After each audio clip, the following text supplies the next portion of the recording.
네, 경제 현장 오늘 이슈 체크로 이어갑니다. 내년이면 우리나라는 인구 5명 중 1명이 65세 이상인 초고령 사회로 들어갑니다. 이에 맞춰서 정부가 시니어 레지던스 활성화 방안을 발표했습니다. 규제를 완화해서 노인 친화형 주택을 대폭 늘리겠다는 건데요. 사업성이나 실효성을 확보할 수 있을지 유선종 건국대 부동산학과 교수 모시고 자세한 얘기 들어보겠습니다. 교수님 어서 오십시오. 예, 안녕하세요. 네, 시니어 레지던스 활성화 방안 경제장관회의에서 나왔습니다. 네. 우선 이 시니어 레지던스가 노인주택 같은데 좀 정확하게 어떤 개념입니까? 예, 이번에 이제 정부에서 발표하는 네. 과정에서 시니어 레지던스라고 하는 이제 표현을 썼는데요. 예. 역시 이제 용어에 대한 고민을 많이 했던 것 같다라는 생각을 합니다. 음. 그러니까 우리가 흔히 그 노인복지주택이라고 하는 게 있고, 그 다음에 고령자 복지주택이라고 하는 게 있습니다. 네. 그러니까 노인과 고령자라는 용어만 달리고 둘 다 뒤엔 복지주택이죠. 근데 이제 노인복지주택이라고 하는 것은 지난번 보도자료에서는 실버타운이라고 표현되는 네. 부분들을 이제 표방하는 그런 용어인데요. 예. 그러니까 노인복지법에서 만들어진 복지시설의 한 유형입니다. 그런데 여기는 고소득층이 일반적으로 들어가는 이러한 양태가 노인복지주택이고, 노인복지주택, 실버타운은 그렇고요. 예, 그다음에 고령자 복지주택이라고 하는 것은 이게 공공주택 공급하는 특별법에 의해서 만들어진 이제 영구임대주택 중에 한 유형입니다. 아, 임대주택이요? 그러니까 네. 이건 저소득층을 대상으로 만들어지는 시설이 됩니다. 노인 요양원은 아니죠? 이거? 요양원은 아닙니다. 요양원은 아니고요. 그다음에 또 하나 그러면은 고소득층과 저소득층이 있으면 가운데 중산층에 대한 또 그 시설이 필요하겠죠. 예, 주택이. 중산층 노인들을 예, 중산층을 위한 시설은 이제 실버스테이라는 표현으로, 그러니까 민간 임대주택의 양태를 실버스테이라는 표현으로 이번에 이제 정부에서 제안을 하게 됐고, 이 소득계층과 무관하게, 그러니까 저소득층과 중산층, 그다음에 고소득층까지 다 아우르는 하나의 개념으로 이제 시니어 레지던스라고 하는 표현을 쓴 것 같습니다. 그렇군요. 네, 실버타운 노인복지주택, 실버스테이 그리고 임대주택, 고령자 복지주택. 상대적으로 이제 노인들이 워낙 많이 늘어나니까 초고령 사회로 내년에 들어가는데 이런 주택을 많이 원하는데 공급이 조금 이제 부족하니까 활성화 방안이 나왔잖아요. 얼마나 지금 이런 주택이 있고 수요하고 비교하면 얼마나 부족한가요? 지금 그러니까 노인 인구 1000만 시대가 됐습니다. 예. 우리나라 노인 인구 1000만 시대가 됐는데 이게 10년 전 기준으로 본다면 그때 당시 노인은 65세 이상의 노인은 650만이었습니다. 지금 이제 1000만이 됐는데 10년 남짓 지나면서 이렇게 지나는 사이에 우리나라에서 2015년에 노인 복지주택에 대한 분양을 막았습니다. 법률로 이걸 억제를 하다 보니까 분양을 막았다. 예, 그 이후로 이제 신규 주택에 대한, 그러니까 신규 시설에 대한 공급이 많이 되지 않았습니다. 그러다 보니까 지금까지 시설의 개수로 따지면 노인복지주택은 40개, 약 9천 세대 정도가 들어가서 입주할 수 있는 네. 이런 정도밖에 안 돼 있는 상황이고, 이런 부분들을 이제 해외에 비교해 본다면 미국 같은 경우는 한 4% 정도, 4%. 일본 같은 경우도 2% 정도는 이렇게 민간에서 공급하고 있는 노인복지주택의 유형으로 공급될 수 있는 시설이 있습니다. 예. 그렇게 놓고 따지면 우리나라는 뭐 비율 따지면 0.2%라고 하는 뭐 숫자로 말할 수 없는 정도로 아주 낮은 수준인데요. 예. 이제 노인 인구 1000만 시대가 됐다라고 하는 부분들로 인해서 이제 놓고 본다면 우리나라에도 분명히 이렇게 노인들을 위한 새롭게 차별화된 주거 시설 또는 주택이 필요한 이런 시기는 뭐 명확히 왔다라고. 그러니까 이제 분양으로 하는 걸 중단하면서 이렇게 조금 공급이 좀 더뎠다고 하는데 혹시 예. 수요 측면에서 노인들만 모여 있는데 들어가고 싶지 않다는 뭐 이런 생각 때문에 수요가 늘지 않는 뭐 혹시 그런 건 없을까요? 예, 그게 이제 동양과 서양의 차이도 있고, 예. 또 우리나라에서 노인들만을 모아놓고 살게 된 시설을 이게 고려장 아니냐, 뭐 이런 표현을 하기도 하는데요. 저는 제가 이 분야를 오랜 동안 연구하고 있는 연구자 입장에서 볼 때, 실질적으로 이 노인들을 위한 이런 시설은 그들만을 위한 어떤 그들만은 차별하게 해서 이렇게 모아둔 이런 시설이 아니고, 예. 노후를 윤택하게 즐길 수 있도록 하는 다양한 양태의 시설로 서비스라든지 부대 시설이라든지 그런 인적 구성이 잘 갖추어진 이런 시설들이 됩니다. 그러다 보니까 오히려 이런 시설에 들어가서 노후가 훨씬 윤택한 삶을 살게 되는 경우를 많이 봅니다. 흔히들 하는 말로 여성분들이 그런 말을 많이 하죠. 가장 최고의 밥을 말할 때 여성들이 선호하는 가장 최고의 밥은 남이 해주는 밥이다. 남이 해주는 밥이다. 라는 말을 하듯이 예. 실제로 이 실버타운이라고 표현되는 노인복주택에 입주를 하게 되면 하루 세끼 예. 남이 해주는 밥을 먹게 되고요. 그리고 하우스키핑과 랜더리 서비스를 받게 됩니다. 그러니까 정말로 말 그대로 가사노동에서 해방되는 네. 이런 부분들을 확인할 수 있는 아, 그런 그렇군요. 시설이 됩니다. 수요가 그렇게 있으니까 이제 공급을 더 늘려야 되는데 그 공급을 늘리기 위해서 정부가 발표를 하나씩 좀 뜯어보겠습니다. 첫 번째 보니까 땅과 건물이 없어도 실버타운을 운영할 수 있도록 한다.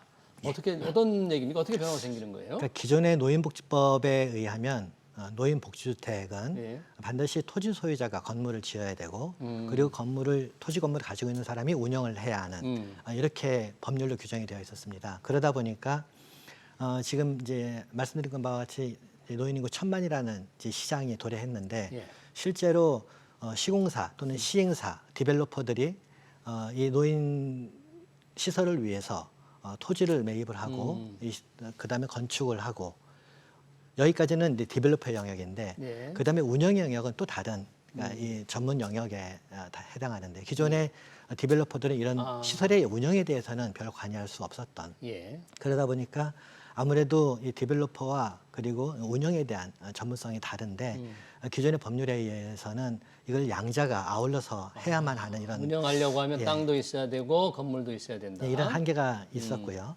그리고 당연히 이 시설을 만드는데도 오랜 시간이 걸려 비용도 상당히 크게 소요가 됩니다.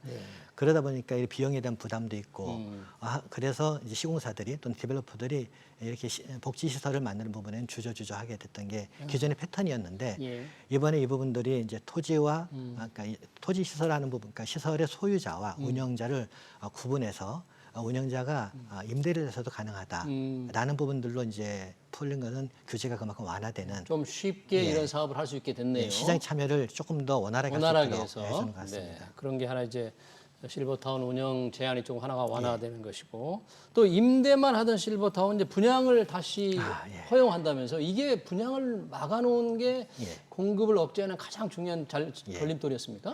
그동안 2015년 7월에 이 법률로 노인복지법률의 법률을 개정해서 분양형 노인복지주택의 공급을 막았습니다. 왜 그랬어요? 근데 막았던 이유는 디벨로퍼들이 이제 많은 개발 사업 중에 하나, 그러니까 일반적으로 주택을 개발한다든지 오피스텔을 개발한다든지 업무용 부동산을 개발한다든지 개발하면은 디벨로퍼들이 개발을 한 후에 개발이익을 취하고 대부분은 이제 정리하고 이제 해당 물건에서는 벗어나게 되는 그리고 다른 프로젝트도 진행하는 이런 형태 패턴들이 과거의 디벨로퍼들의 특성이었습니다. 그랬는데 이렇게 개발업자들의 입장에서 노인복지주택을 이제 뛰어들게 되는데 역시 똑같이 많은 개발 사업 중에 하나로 이걸 본 거예요. 그런데 노인복지주택의 경우에는 운영에 상당히 방점이 찍혀 있습니다. 운영을 잘해야 되는 게 중요한데. 그러니까 디벨로퍼들이 개발이익을 취해가는 건 좋은데 개발을 취한 후에 운영을 잘할 수 있는 부분들에 대한 틀을 짜야 되는데 그렇지 않고 많은 개발 사업 중 하나처럼 운영에 대한 관심을 갖지 않고 개발이익만 취하고 털고 나가버리니까 수술하게 운영은 하게 되도 그러니까 이 입주된 운영, 그러니까 이 입주자들 같은 경우는 당연히 노인복지주택이니까 들어가서 다양한 서비스도 받고 할 거라고 생각을 했는데 조금 지나고 보니까 운영업자는 그러니까 이 시공사, 시행사는 이제 떠나버린 뒤고 남은 운영업자 같은 경우는 제대로 하지 못해서 시장에서 다양한 양태의 이 왜곡이 일어났었습니다. 그래서 2015년에 법률로 이 노인복지법 법률을 개정해서 분양형을 막았었는데요. 네. 안타까운 거는 이번에 이제 10년 정도 지났잖아요. 24년이니까요. 막은 지.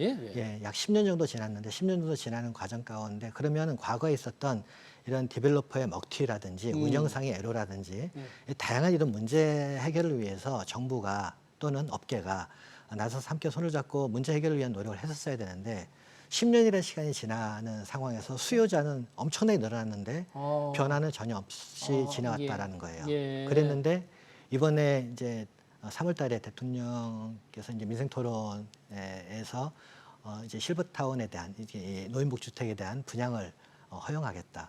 인구 소멸 지역에 감소 지역에 허용하겠다 이런 말씀을 하셨었는데요. 이번 보도 자료에서도 보면은 역시 분양형을 제한적으로 허용하겠다. 예, 분양형을 인구 감소 지역에 인구 감소 도입하겠다는 지역에 거예요. 도입하겠다 이렇게 했습니다. 거기만 도입한다는 건데. 예. 그러니까 인구 감소 지역에 도입하는 것도 뭐 다양한 사실 문제가 있는데요. 지금 어쨌든 분양형을 새롭게 허용한다라는 부분에서는 시장에서는 업계에서는 아주 환호하는데 네. 문제는 기존에 있던 시행사의 먹튀 문제라든지 또는 운영에 대한 다양한 문제가 있다는 부분들을 알면서 이 부분들에 대한 문제 해결이 안 됐는데 네. 시장이 커졌다라고 해서 이제 이 부분을 열어준다. 그런 관리 체계 방안을 다 마련하고 나서 지금 해야 될 것 같네요. 그렇죠. 그러면. 그렇게 돼야 되는데 그게 아직은 준비가 덜 된 상태에서 이번에 이제 보도 자료가 나오고 예. 올 하반기에 법률 개정을 하겠다라고 해서 역시 법률 개정하는 과정에서 이런 부분들이 수반되어서 보완돼야 되지 않을까 하는 생각입니다. 근데 인구 감소 지역에 하면 수요가 있을까요? 좀 전국에 이거 풀 수는 없나요? 그러니까 인구 감소 지역에 하는 부분들이 사실은 다양한 왜곡을 또 가지고 올 수 있는 건데요. 예. 어떤 의미냐면 인구 감소 지역이라는 그 지역은 이런 특성이 있습니다. 예. 젊은이들이 빠져나가고 산업 기반이 무너지고 그렇죠. 고령자는 많은 이런 지역들이 대부분 인구 감소 지역이거든요. 네. 그런데 이런 지역들에 대해서 고령자만 많이 남아 있다라고 예. 해서 여기에 노인복주택을 분양형으로 예. 공급을 하게 되면 기존에 만약에 시행사의 먹튀 문제라든지 운영을 제대로 하지 않는 이런 문제가 네. 불거졌을 때 음. 그 해당 지역은 초토화가 될 우려가 있습니다.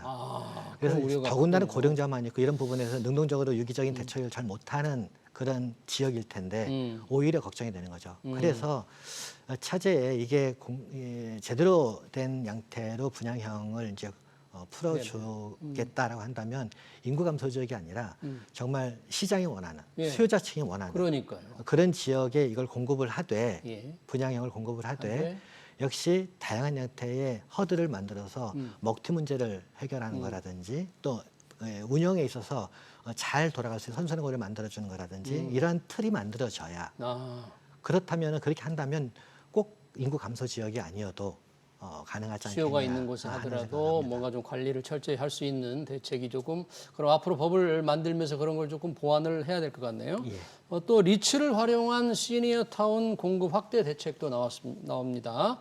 화성 동탄 이지구에 뭐 택지 지원을 한다는 건데 이건 어떻게 하겠다는 건가요? 예, 이번에 이제 동탄 이 신도시에 이번에 공급하겠다고 하는 이제 부지는 네. 사실 그 과거부터 동탄 신도시를 공급할 때 그 위치가 리베라 CC 뒷산입니다. 리베라 CC 골프장의 예, 뒷산. 골프장에 바로 뒤에 연결되어 있는 뒷산인데 고도도 한 70여 미터 되는 레벨이 있는 땅이고요. 예. 이 땅을 그러니까 공교롭게 제가 2018년에 연구용역을 했던 땅이라서 잘 알고 있는데요. 예. 이 부지 같은 경우는 약 6만 6,500평 되는 부지이고 여기에 그때 당시에 CCRC라고 하는 그러니까 연속 거주형 은퇴촌을 만들자, 은퇴 마을, 은퇴 단지를 만들자 계속 거주하는 형태죠. 그러니까 건강한 사람이 들어가서 몸이 불편해지면은 좀 그 너싱홈도 갔다가 그것도 주변에 요양병원도 있고 이렇게 해서 다양한 시설을 만들어서 연속 거주. 계속 거주할 수 계속 있는 거주할 수 있는. 건강하게 들어가서 나중에 요람에서 무덤까지 다 할 수 있는 양태의 시설로서 노인들 입장에서 그런 시설을 만들자라고 하는 정도의 부지 규모입니다. 그래서 그러한 부분들에 대해서 헬스케어 리츠라고 하는 예. 리츠의 펀드를 만들어서 재원 조달을 하고 예. 그렇게 한 뒤에 노인주택 단지를 만들어서 하자라고 이번 한 6년 전에 연구용역했던 기억이 나는데요. 네, 이게 이제 현실화 되는 겁니까? 이게 작년 12월에 예. 국토부에서 사업자 공모를 했고요. 어. 그 사업자 공모의 결과 이번에 사업 내용이 확정이 되었습니다. 그러니까 우선 협상자가 이제 선정이 되었는데요. 예. 그 의협의 내용을 보면은 약 2,550세대 정도의 노인 복지주택을 만들라는 2,550세대. 게 하나 있고, 그 다음에 이걸 만들기 위해서 재원 조달에 대한 문제가 있습니다. 예. 그러다 보니까 그 재원 조달에 대한 문제를 해결해주기 위해서 오피스텔을 약 한 850세대 정도를 공급을 해서 이 오피스텔은 분양형이잖아요. 예. 2,500세대 되는 이 노인복지주택의 경우는 이건 임대형이거든요. 임대형으로. 임대형으로만은 이게 이제 현금 흐름상의 다양한 그러니까 어려움이 시행사한테 그렇죠. 있으니까 오피스텔을 분양해서 이것으로 재원 조달을 하고 이 분양을 해서 사업성을 높여서 임대주택을 통한 노인복지주택을 만드는 부분들에 대한 지원을 활용해라라는 게 기본 취지고요. 그리고 같이 아울러서 이 부분에 대한 리츠라는 펀드 형식을 갖고 있는 리츠로 재원 조달을 해서 장기 운영하는 이런 틀을 이번에 제시한 것 같습니다. 우선 협상 대상자가 선정이 돼서 이제 좀 본격적인 이제 계약을 앞두고 있겠네요. 이제 상당히 좀 기대를 해보고 싶습니다.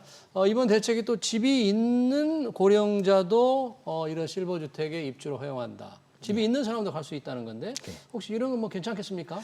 이 집이 있는 사람이라고 하는 부분들은 우리나라에서는 현재 1가구 1주택이라고 하는 정부에서 유주택지에 대한 규제를 하다 보니까 노인복지주택에 대해서도 이제 똑같은 발상을 갖고 이야기를 하고 있는데요. 사실은 조금 이게 왜곡된, 조금 오해가 있을 수 있는 게 이런 겁니다. 노인복지주택이라고 하는 거는 이름이 노인복지주택이라고 이름이 되어 있잖아요. 근데 이거는 정확히 말하면 노인복지법에서 말하는 복지시설의 유형입니다. 주거복지시설의 한 유형이에요. 이름은 노인복지주택이지만 얘는 복지시설이고요. 그러니까 지금도 유주택자가 여기에는 주택 수와 상관없이 입주할 수 있도록 되어 있습니다. 아, 그래요? 그런데 이제 이번에 이제 중산층을 대상으로 하는 실버스테이라는 거를 실버스테이. 그다음에 저소득층에 들어가는 고령자 복지주택 이 두 가지 유형 같은 경우는 여기는 임대주택이거든요. 공주택별법에 의한 임대주택이기도 하고요. 그러다 보니까 이 임대주택에 대해서는 유주택자가 못 들어가는 거예요. 집이 있는 사람은. 그러니까 이 부분에 대한 게 이제 열리는 이런 부분들에 대한 건데요. 요번에 열리는 게 중산층의 실버스테이와 고령자 복지주택이 그렇죠. 있는 경우 임대주택을 집이 있어도 유주택자여도 들어갈 수 있다. 여기에 입주할 수 있도록 해주자라는 거고요. 사실 복지 정책이라고 하는 게 소득계층으로 나누어서 특정 뭐 저소득층에만 한정되어서 된다라고 하는 부분들로 이제 많이들 생각할 수 있지만 노인 시설, 노인 주거 시설 관련해서는 여기는 소득의 높고 낮음과는 무관하게 노인 복지주택이나 노인 복지시설 관련된 부분들에 대한 니즈는 수요층은 충분히 있고 필요한 거라서 이런 부분들은 이제 소득 수준과 상관없이 정부에서 다양한 형태로 검토해서 열어줄 수 있는 방안을 모색하는 게 맞지 않나 하는 생각입니다. 네, 아까 이제 분양형 이런 실버 주택이 중단된 이후에 그 전에 여러 가지 문제가 좀 생겼다고 하는데 다시 이제 재개되더라도 여러 가지로 이 시니어 주택, 노인 주택에 대한 뭐라 그럴까 이 관리라든지 정확하게 어떻게 운영이 되는지에 대한 정보 공개란 이런 게 상당히 조금 제대로 안 될 우려가 있지 않습니까? 걱정을 하는 분들 좀 있는 것 같아요. 예.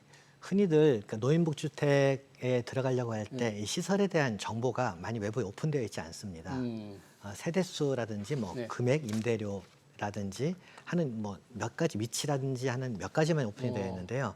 사실 일본에 보면은 그러니까 유료노인주택 중요사항 설명서, 유료노인주택 중요사항 설명서라는 게 있는데요.